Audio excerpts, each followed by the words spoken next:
boa noite a todos que nos acompanham. Nós estamos na série Crescimento Cristão e Maturidade Espiritual. Hoje, o estudo de número 18 da série que começou em abril. Porém, como informamos na semana passada, hoje nós começaremos uma série sobre o crescimento através do culto. Abram suas Bíblias no livro de Êxodo, capítulo 20. A palavra culto é justo neste capítulo de Êxodo que vai aparecer pela primeira vez. Pela primeira vez. Mas antes dessa palavra aparecer, nós temos no livro de Gênesis a primeira vez o uso da palavra adorar, ou adoração, ou as palavras que correspondem à atitude de adorar. E essa palavra, quem a usou pela primeira vez foi Abraão, quando, em resposta a um pedido de Deus, ele pega o seu filho e leva ao lugar que Deus havia indicado para sacrificar o seu único filho, Isaque. E quando ele está perto do monte do sacrifício, ele que estava acompanhado de um seu serviçal, de um seu empregado, ele diz ao empregado: fique aqui, porque eu e o menino vamos adiante para adorar e voltaremos. Mas lá na frente, em outros estudos, nós vamos voltar a falar dessa palavra usada por Abraão. Mas neste dia, nesta reflexão, eu quero me ater à palavra culto. Antes de lermos o texto, que nós vamos ler o texto já emitindo comentários, versículo por versículo, Êxodo capítulo 20, do primeiro verso até o versículo 7, eu preciso lhe dizer para você algumas coisas que julgo importantes que você saiba antes de lermos o texto. Qual é a primeira coisa? A primeira coisa que eu quero lhe dizer é que, para entendermos o grande desafio de Deus de ter filhos e filhas que queiram crescer e amadurecer, é que estamos promovendo uma série de reflexões bíblicas sobre como crescermos na vida cristã e como amadurecermos na vida espiritual. É uma série, e como dissemos há pouco, esse é o estudo de número 18, começados em abril, mês de abril passado. Em nossa série de estudos, essa é a segunda coisa que eu quero lhe dizer, em nossa série de estudos e reflexões, já passamos por dois temas, por dois assuntos gerais. O primeiro, que o crente cresce e amadurece através dos conflitos. Por que nós estudamos essa primeira série sobre conflitos? Porque quando a gente se converte, nos primeiros momentos da nossa fé em Cristo, a gente tem que enfrentar algumas realidades do mundo, agora convertidos, como novas criaturas. E estas realidades trazem alguns conflitos que nós precisamos saber como lidar com eles. A segunda série foi justo sobre oração, em que o Senhor Jesus Cristo nos ensina a orar, como orar, por que orar, etc, etc e tal. Então, dissemos que o crente cresce na vida cristã e na maturidade espiritual através de uma vida dedicada à oração. Aqui é importante, e em terceiro lugar, a nossa fala a nível de introdução, não há limites no que se refere a quão longe alguns crentes avançarão no propósito de se tornarem cultuadores ou adoradores verdadeiros e relevantes em suas expressões de culto. A maioria esmagadora dos crentes estão muito longe para serem cultuadores e adoradores verdadeiros e relevantes. Por que estão longe? Porque quando se converteram, eles apenas começaram a reproduzir o que alguns crentes que já estavam na igreja fizeram, sem a percepção de que o que eles viram esses crentes que já estavam fazendo não era ainda o jeito que a Bíblia ensinava. E eles foram reproduzindo e fazendo, de maneira que também passaram a fazer as mesmas coisas como cultuadores e adoradores dentro de um conceito de limitação, não dando importância ao que de fato e de verdade significa culto. Então, por causa disto, eu tenho sim algumas perguntas para fazer. Primeira delas, sabemos nós, de fato e de verdade, o que é culto? Será que nossos cultos às vezes não estão meio para missa ou alguma coisa litúrgica, fria, inexpressiva e irrelevante para Deus? Sabemos nós o que é culto? Segunda pergunta, sabemos nós a quem devemos oferecer o culto? Aí você diz, a Deus, claro. Mas você conhece Deus, sabe por que Ele quer ser cultuado? Sabe você por que Ele quer ser adorado? Terceira pergunta. Sabemos nós o que é cultuar?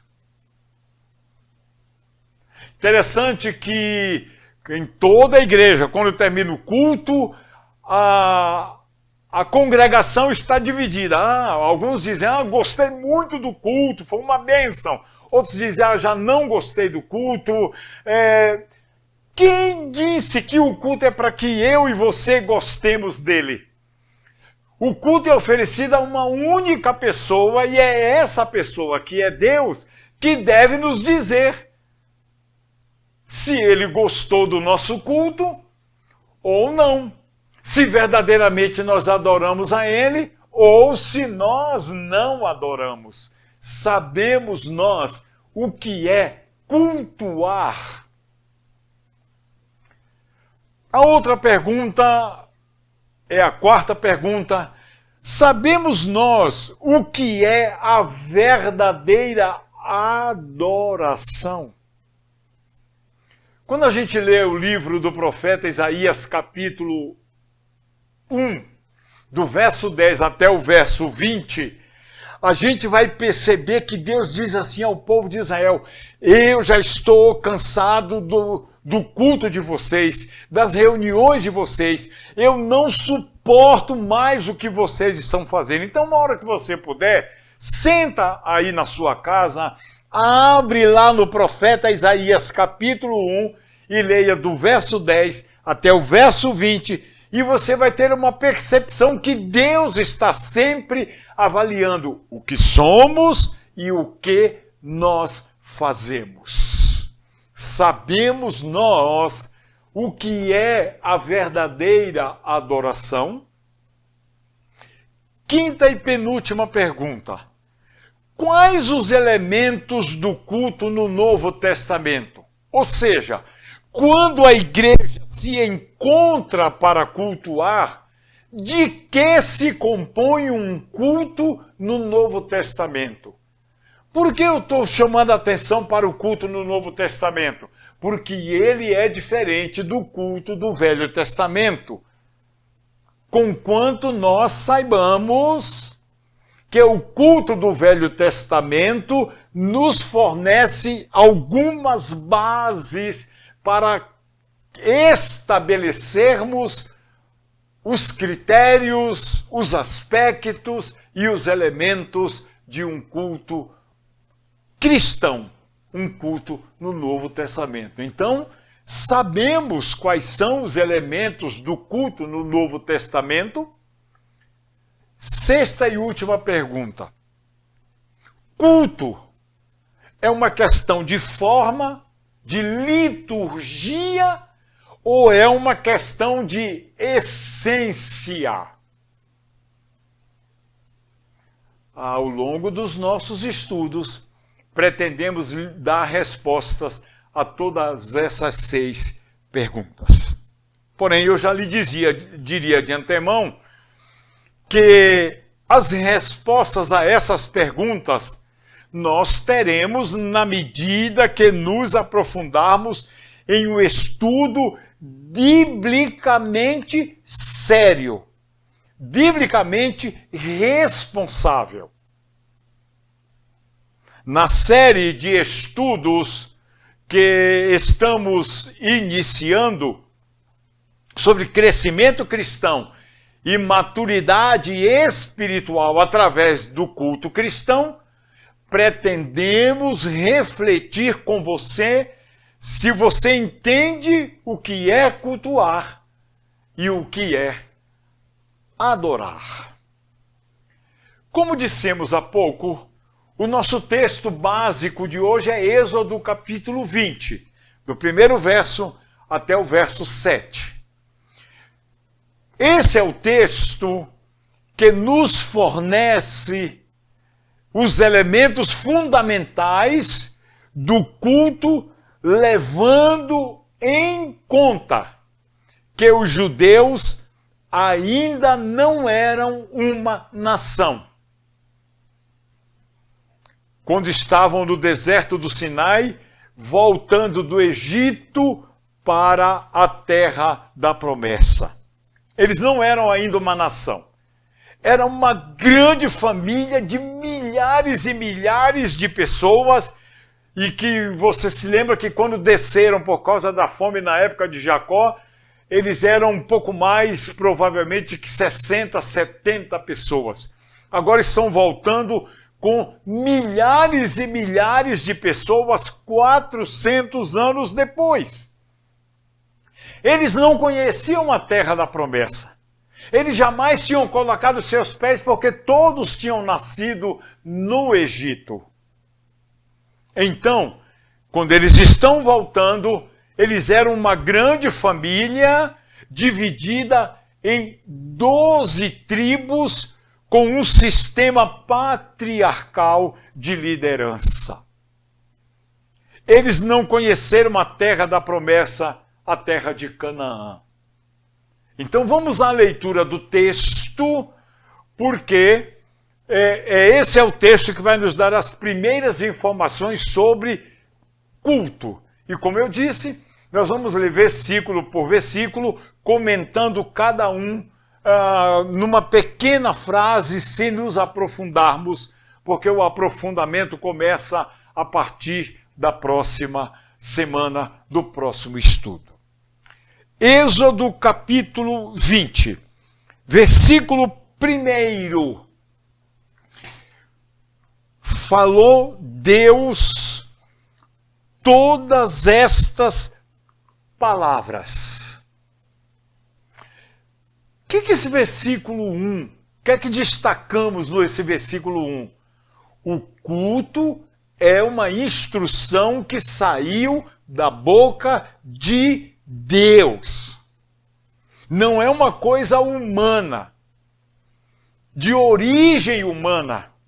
O culto foi determinado por Deus, e Deus falou todas estas palavras. Então, guarde isto. O culto é uma instituição, uma criação que saiu da boca de Deus. Versículo 2. Eu sou o Senhor, o teu Deus, que te tirou da terra do Egito, da terra da escravidão. O que eu quero destacar nesse versículo 2? Eu quero destacar que o culto é o reconhecimento de que existe um Senhor que a Bíblia chama de Deus. Eu sou o Senhor, o teu Deus. Então, o culto é o reconhecimento de um Senhor sobre nós, que a Bíblia chama de Deus, e que nós também aprendemos a chamar de Deus verdadeiramente. Versículo 3. Não terás outros deuses além de mim. O que destacamos neste verso 3? O culto verdadeiro, ele é monoteísta. O que significa a palavra monoteísmo? Um único e verdadeiro Deus. Todos os outros deuses, todos eles são frutos da imaginação humana. Não são deuses verdadeiros. E aí quando a gente lê isso, Deus dizendo, olha, a única pessoa que deve ser adorada é a mim, e vocês não coloquem nem no meu lugar, nem entre eu e você, não façam outros deuses além de mim. Então, o culto verdadeiro, criado, instituído por Deus, ele é um culto monoteísta ao único Deus vivo e verdadeiro que existe, que sempre existiu e que sempre existirá. Versículo 4. Não farás para ti nenhum ídolo, nenhuma imagem de qualquer coisa, no céu, na terra ou nas águas debaixo da terra. Gente, é impressionante a clareza deste versículo, da instrução que Deus nos dá. Qual é o destaque no versículo 4?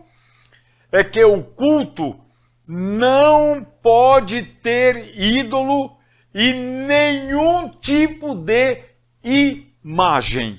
Muitos de nós tratamos Deus e cultuamos a Deus como se Deus fosse ídolo. Deus não é ídolo. Ele é o soberano Senhor, Criador dos céus e da terra, que é único, que é verdadeiro, que é autoexistente, que é soberano.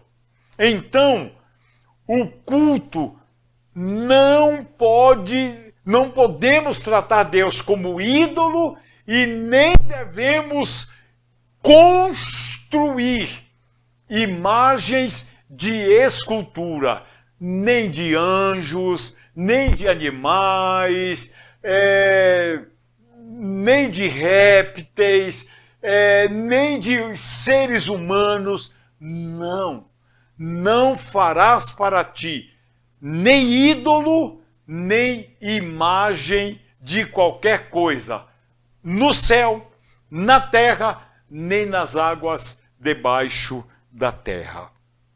Agora, Vamos para o versículo 5. O versículo 5 eu vou destacar 4 coisas nele. Então, ponha bastante atenção no que vamos ler no versículo 5 de Êxodo 20. Não te prostrarás diante deles, nem lhe prestarás culto, porque eu, o Senhor, o teu Deus, sou Deus zeloso, que castigo, ou como dizem outras traduções, visito a maldade dos pais nos filhos pelos pecados de seus pais, até a 3ª ou 4ª geração daqueles que me desprezam. Vamos lá. Quais são os destaques neste verso 5? O primeiro destaque. Não te prostrarás diante dos ídolos, nem das imagens, nem lhe prestarás culto. Ou seja, o culto não é uma prostração diante dos deuses que o ser humano criou ou inventou para a sua vida. Jamais se ajoelhe, se prostre diante de uma imagem de pedra, de gesso, de prata, de ouro, de ferro, seja lá do que for, seja de seres humanos, sejam de animais, sejam de anjos, mesmo aquela pessoa que viveu na terra uma vida extraordinária, que fez coisas extraordinárias. Não te prostres diante destas pessoas, destas imagens que você criou e que acha que merece sua reverência, a sua prostração. A segunda coisa no versículo 5 que se destaca é quando ali, depois dessa primeira frase, na frase seguinte, quando diz: eu, o Senhor, teu Deus. Aí aparece em destaque o pronome possessivo teu. Ou seja, o Deus a quem se deve cultuar, ele é Senhor. O que significa soberano. O que significa não há nenhum outro. O que significa Deus.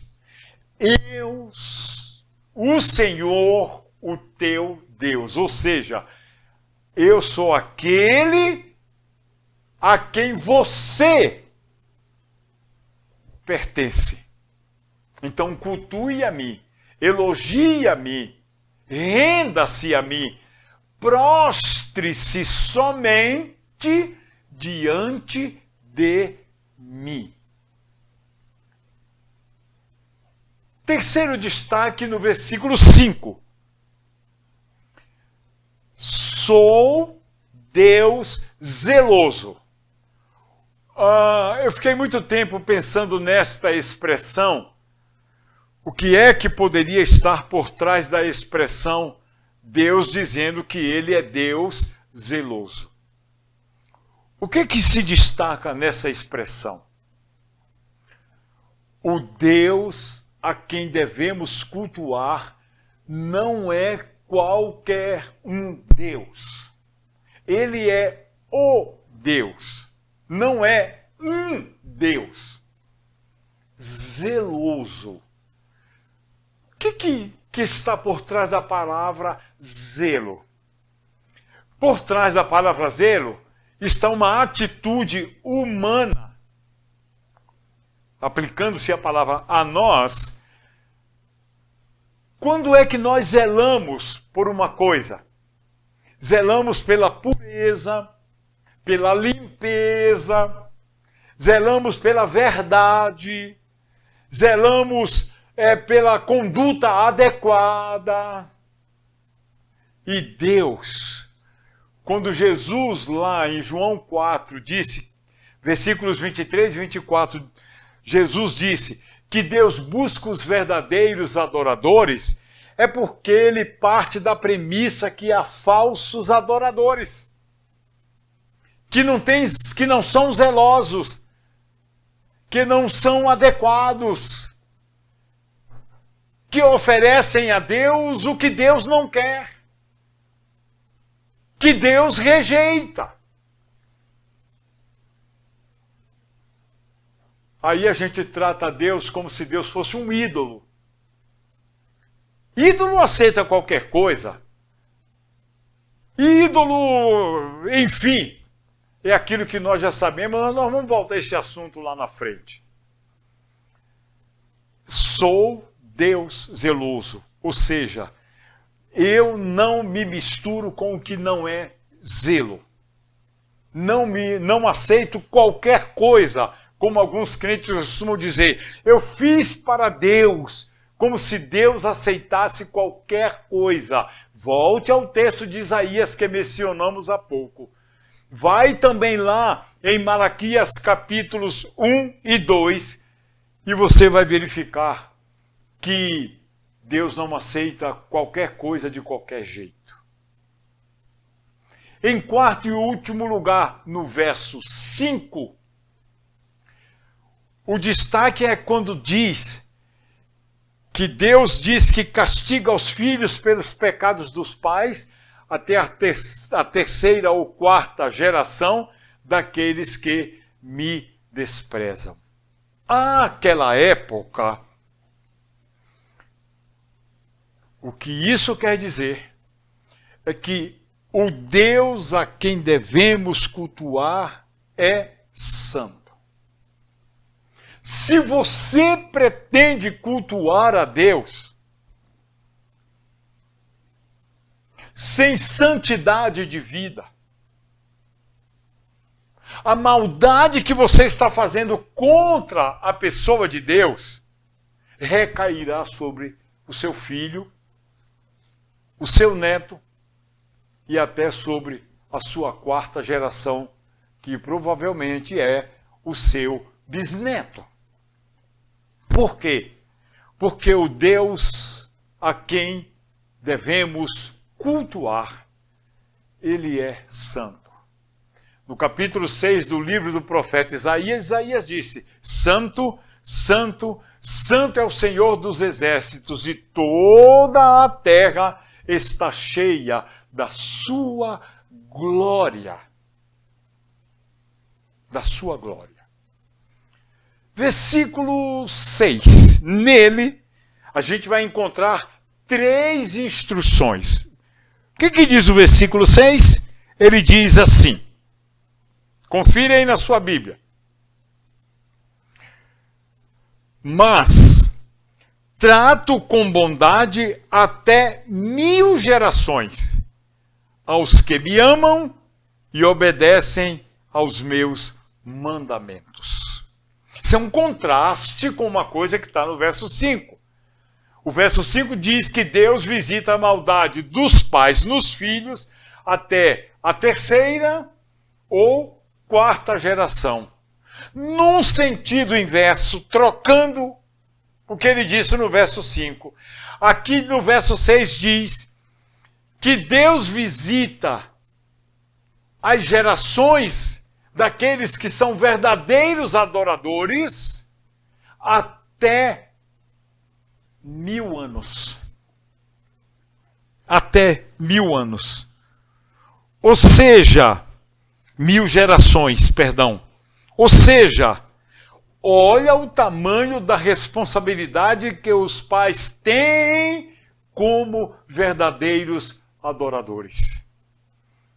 De ensinarmos aos filhos, ajudarmos os filhos a ensinarem os netos e passar de geração em geração. Quais são as 3 coisas que se destacam nesse versículo 6? A primeira, quando diz assim, mas trato com bondade, isso quer dizer que o Deus que se deve cultuar é bondoso. A Bíblia diz que a bondade e as misericórdias do Senhor duram para sempre. A Bíblia diz, ó, provai e vede o quanto o Senhor é bom. Deus é sempre bom para aqueles que aprendem a cultuar e a adorar em espírito e em verdade. Como Deus se manifesta bondoso. A segunda coisa é quando o verso 6 vai dizer o seguinte: aqueles que guardam os meus mandamentos. O verdadeiro cultuador e adorador, ele não é desobediente. Ele é aquele que Deus falou, está falado e vou fazer. Deus não falou, não vou fazer. Deus disse não, então é não para mim. Deus disse sim, então é sim para mim. Ou seja, cultuadores são aqueles que guardam os mandamentos de Deus. Lembram que lá na frente o Senhor Jesus Cristo disse assim: esse povo me honra com os lábios, mas o coração deles está distante de mim. Culto é uma coisa do coração e dos lábios, e as duas coisas não estão separadas. Sai pelos lábios porque partem do coração. Isto é culto. Isto é culto. Por isso que Provérbios vai nos ensinar, sobretudo o que se deve guardar, guarda o teu coração. Ande nos mandamentos do Senhor. E a terceira coisa no verso 6 é que não tome o nome de Deus em vão. Esse é o pecado que mais cometemos. Tomar o nome de Deus em vão. O que é uma coisa vã? É uma coisa sem sentido, uma coisa sem importância, é uma coisa sem significado. É quando você mistura uma coisa que é santa com uma coisa que não é santa, numa brincadeira. Você provavelmente já viu alguém dizer assim: não, eu torço para o Santos Futebol Clube porque a Bíblia diz sede santos. Isso é uma brincadeira desagradável, isso é uma brincadeira sem graça. Isto é tomar o nome de Deus em vão. O verdadeiro cultuador, o verdadeiro adorador, é aquele que jamais toma o nome do Senhor, seu Deus, em vão. Quando fala ou pronuncia o nome de Deus, o faz reverente, respeitoso, adorador, cultuador. Porque estas coisas legitimam o nosso culto.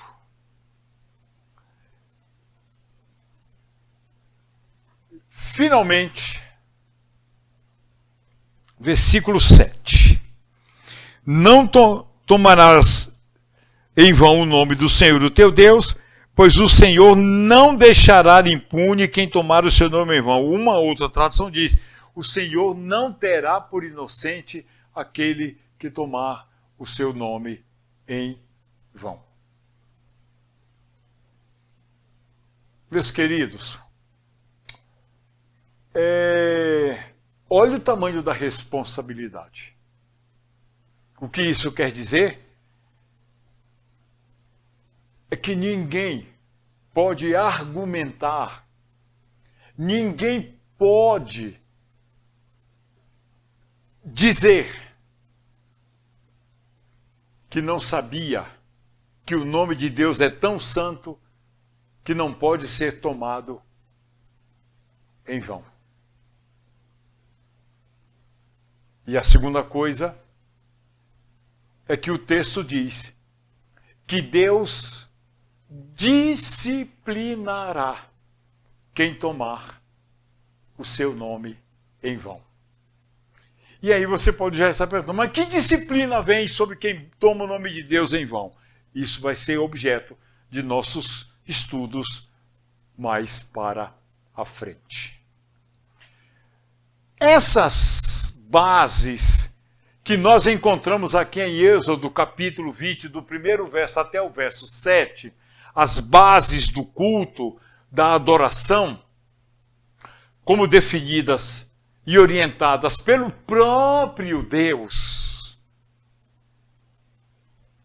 são para serem praticadas. A pergunta é, lá no Novo Testamento, elas continuam válidas? Responderemos nos próximos estudos. Mas aqui estão 12 bases para o verdadeiro culto.